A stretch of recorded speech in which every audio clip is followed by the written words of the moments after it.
Hello everyone, welcome to my new channel Educational Hub. Today I will explain about DNA replication model. Previous video में मैंने आप सबसे replication के बारे में डिस्कस किया था, कौन कौन से एंजाइम्स इन्वॉल्व होते हैं डीएनए रेप्लिकेशन में, कैसे रेप्लिकेशन प्रोकैरियोट्स में होता है, क्या क्या स्टेप्स होते हैं। एंजाइम्स में हमने पढ़ा था helicase, topoisomerase, SSB protein, DNA polymerase second, third, first and so on.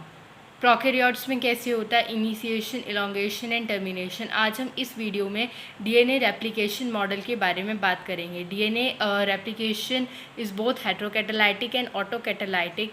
When DNA makes a copy of itself it is autocatalytic, यानी जब डीएनए से डीएनए खुद ही कॉपी बना रहा है वो रेप्लिकेशन। और कैसा?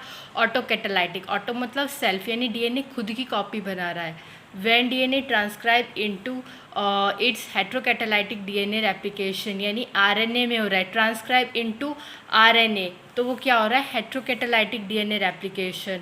There are 3 type of hypothesis आई। सबसे पहले आई conservative model of replication. Conservative model में क्या था कि एक डबल हेलिकल स्ट्रक्चर है, वो पेरेंटल स्ट्रैंड है, ठीक है। जब रेप्लिकेशन होगा तो एग्जैक्ट ही वैसा ही डीएनए हेलिक्स बनेगा। In this model the whole original double helix act as one template for new one daughter and would consist of original parental DNA, यानी जो डीएनए रेप्लिकेशन के दौरान बना है उसमें जो होल जो डॉटर डीएनए होगा उसमें पेरेंटल डीएनए ही होगा, ऐसा कंजर्वेटिव मॉडल में बताया गया था।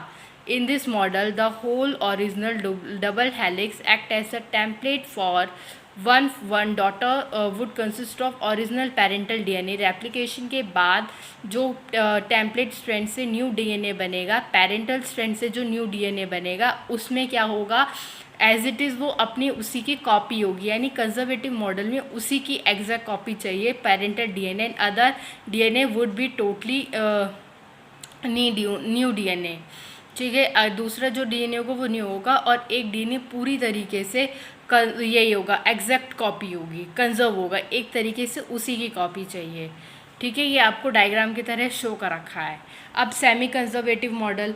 अब सेमी कंजर्वेटिव मॉडल में क्या होता है कि जो डीएनए होता है वो हाफ कंजर्व होता है। सेमी मतलब half. We know about semi conservative.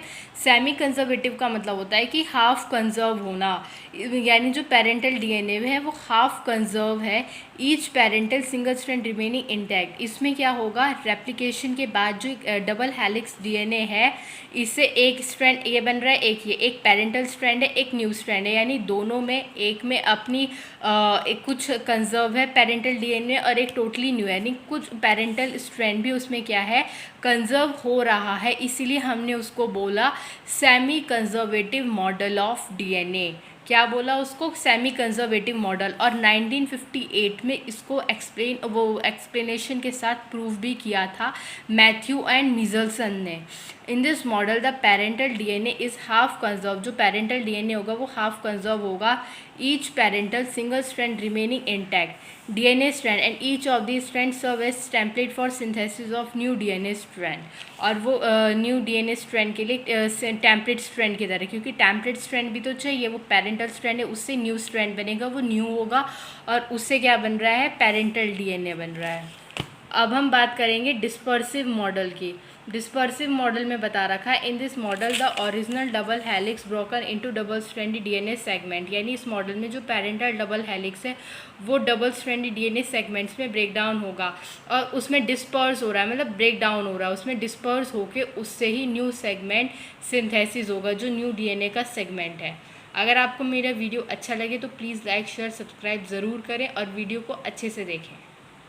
और नेक्स्ट वीडियो में हम इसी को सेमी कंजर्वेटिव मॉडल के एक्सप्लेनेशन को एक्सप्लेनेशन के बारे में स्टडी करेंगे मिजल्सन एंड स्टाल एक्सपेरिमेंट के द्वारा। Thank you.